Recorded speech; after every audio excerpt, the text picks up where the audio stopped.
అష్టావక్రుడు ఒక ముని కుమారుడు. ఆయన వేదాంగాలు నేర్చుకున్నాడు. యుక్త వయస్సు వచ్చింది. గురువు వివాహం చేసుకోవచ్చు అబ్బాయి, గృహస్థాశ్రమంలో ప్రవేశించమని అనుమతించాడు. అక్కడ ఆ ఆశ్రమ ప్రాంతాల్లోనే వదాన్యుడు అనేటువంటి ఒక ముని ఉన్నాడు. ఆయనకు కూతురుంది, ఆ అమ్మాయి పేరు సుప్రభ. ఈ అష్టావక్రుడు ఏదో కాస్త తెలుసున్న వాళ్ళ కుటుంబం అవడంలో ఏదో ఆ అమ్మాయిని చేసుకుంటానని ఆయన అడిగాడు. నాకు అన్ని విధాలా అనుకూలంగా ఉంటుందండి మీ అమ్మాయి అయితే, ఇంకా నేను తగిన వాడినా కాదో మీరు నిర్ణయించుకొని మీరు నాకు పెళ్ళనివ్వండి అని అడిగాడు.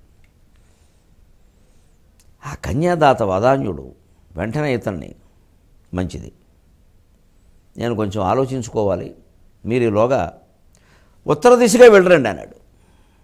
ఆయన మహా తపస్వి ఆ కన్యాదాత. అష్టావక్రుడు కూడా గొప్ప తపస్వి, నిగ్రహం కలిగినవాడు. కేవలం వేదాంతాలు మార్కుల కోసమను ఫస్ట్ ర్యాంక్ కోసం పత్రికల్లో ప్రచారం కోసం సాధించలేదు, నిజంగా జ్ఞానం కోసం నేర్చుకున్నాడు. ఉత్తరంగా వెళ్ళరండి, ఉత్తర దిశగా రండి, తర్వాత నేను చూస్తాను. ఇదే దేశం తిరిగి చూడు, కోశం తీసి చూడు అంటారు. చదువు రావాలంటే కోశం తీసి చూడాలి, గ్రంథాలు చదవాలి. లోకజ్ఞానం రావాలంటే దేశం తిరిగి చూడాలి. శ్లోకజ్ఞానం, లోకజ్ఞానం. పూర్తిగా శ్లోకజ్ఞానంలో మునిగిపోయి ఇంట్లోనే కూర్చున్న పుస్తకాలు చదువుకుంటూ లోకజ్ఞానం లేకపోతే లోకంలో మోసపోవడం ఖాయం. అలాగని ఇంకా లోకజ్ఞానమే ప్రధానం అనుకుని అస్తమానం వాళ్ళతో మాట్లాడటం, వీళ్ళతో మాట్లాడటం, అక్కడ తిరగడం, ఇక్కడ తిరగడం పెట్టుకుని ఎప్పుడూ ఒక పుస్తకం చదవకపోతే మూర్ఖుడైపోవడం ఖాయం. ఇక లౌకిక ప్రయోజనాలు తప్పితే జ్ఞానం కలగదు. ఎప్పుడు దేనికి ఎంత సమయం ఆ గీత మనమే గీసుకోవాలి. ఇదంతా విచక్షణకి సంబంధించిన విషయం. శ్లోకజ్ఞానం పొందాలి, ఓ చోట కూర్చొని చదువుకోవాల్సిన పుస్తకాలు చదువుకో, మరీ పుస్తకాలు పూరుగా అయిపోకూడదు. లోకజ్ఞానం ఉండాలి. ఏదో పనికిమాలిన కబుర్లైనా పర్వాలేదు, ఏదో కాసేపు కూర్చున్న తర్వాత అందరూ తేల్చుకుంటాం పనికొచ్చేది పనికిమాలింది. ముందు అసలు నేను ఎవరితోనో మాట్లాడడమే నాకు చిక్కాకంటే ముంగి అంటారు, ముంగి వాళ్ళం అయిపోతాం. ఇంకా భయం వస్తుంది, ఎప్పుడు ఎవరితో మాట్లాడలేము. అటువంటి వాళ్ళ సంసారాలు కూడా బాగుండవు. కాస్త చొరవ ఉండాలి, మరి అతి కాకూడదు. భారతీయ సంస్కృతి అంటేనే అంతా ఆచమనం సరిగ్గా 2.5 వేళ్ళు మూసాం, 2.5 వేళ్ళు తీసాం. కేశవాయ స్వాహ, నారాయణాయ స్వాహ, మాధవాయ స్వాహ. చెయ్యి పూర్తిగా తెరిచింది మన సంస్కృతి కాదు, అది అమెరికన్ సంస్కృతి. గుప్పిడి మూసింది మన సంస్కృతి కాదు, అది కమ్యూనిస్టు సంస్కృతి. కానీ 2.5 వేళ్ళు మూసాం, 2.5 వేళ్ళు తెరిచాం, అంతే. సగం తెరిచాం, సగం మూసాం. అది మన సంస్కృతి. ప్రతిదీ ఉండాల్సిందే, ఏది ఎంతవరకు అంతవరకే. అందుకని అతను సరే అని వెళ్ళాడు. మరి దేశం తిరిగి చూడాలిగా, ఉత్తర దిశగా వెళ్ళాడు. వెళ్ళాక అలా కొంత దూరం, అలాగా కొన్ని మైళ్ళు అలా నడుచుకుంటూ వెళ్ళడమే. హిమాలయాలకైనా వెళ్ళిపోవడం, ఇంకా అలా ఆగకూడదు. ఇంకా మరి యాత్ర అంటే యాత్రే. మళ్ళీ ఇంకా సౌకర్యాలు పక్కన ఎవరు వస్తారు, అదే నిజమైన యాత్ర. కష్ట సుఖాలు అందులో పడాలి. పెడితే ఒకచోట ఒక కదంబవనం కనపడింది. కదంబవనవాసిని అనుకున్నాడు. అమ్మవారు గుర్తొచ్చింది.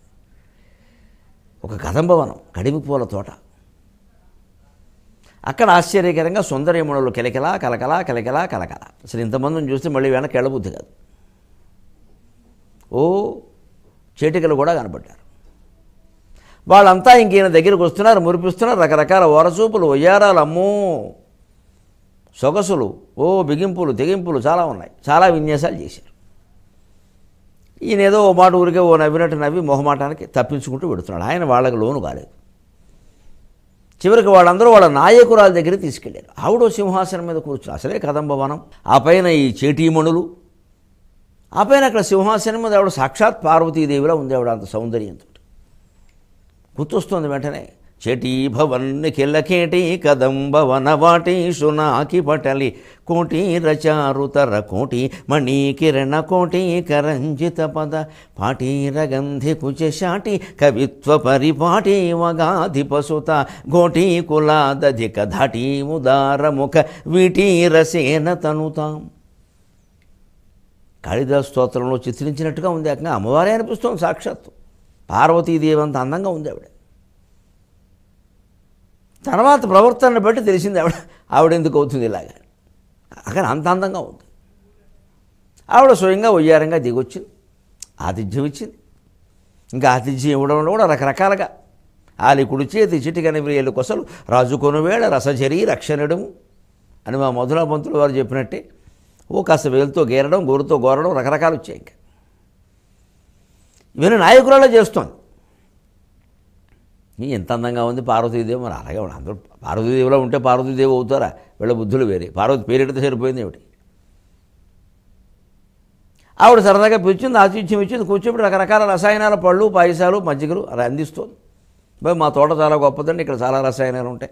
ఆయనకేవో కొన్ని పుచ్చుకున్నాడు, కొన్ని పుచ్చుకోలేదు. మొత్తం మీద అలా కావాలని ఆవిడ పక్కన కూర్చున్నట్టే కూర్చుని కాస్త పక్కే జరుగుతుంది. మన వాడిని కవిస్తుంది మొత్తం మీద. చివరికి ఈయనకి చలి ఎక్కువైంది. చలి ఎలాగో తట్టుకుంటున్నాడు ఋషికుమారుడు కాబట్టి. ఆవిడ నాకు చలిస్తుంది, నా చలి తీర్చడం నీ బాధ అని కొంచెం ఇంకా పక్కకి జరిగింది. అర్థమైపోయింది మనవాడికి.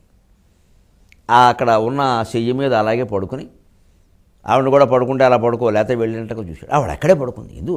ఉద్దేశం వేరు కదా. అక్కడి నుంచి నెమ్మదిగా ఆ పక్క మీద ఇంకా కాస్త దగ్గరికి జరగడం మొదలుపెట్టింది. ఇదంతా మొత్తం కవ్వించడమే అష్టావక్రుని. ఇంకా వివరాల్లోకి వెళ్ళక్కర్లేదు. ఆయన కాస్త తిరిగి, ఏమిటమ్మా నేను చూస్తున్నాను, ఈ దాసీలు అనుకున్నాను, నువ్వు వాళ్ళకంటే అన్యాయంగా ఉన్నావు, ఏమిటిది?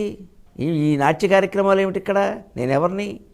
నేను ఎందుకు వచ్చాను? ఏదో ఆయన ఎవరో పిల్లనిస్తాను మామగారు రమ్మంటే వచ్చాను. నేనేమిటిదండి? నేనే కోరుతున్నాను కదా, తప్పేముంది, నా కోరిక తీర్చచ్చు కదా అండి.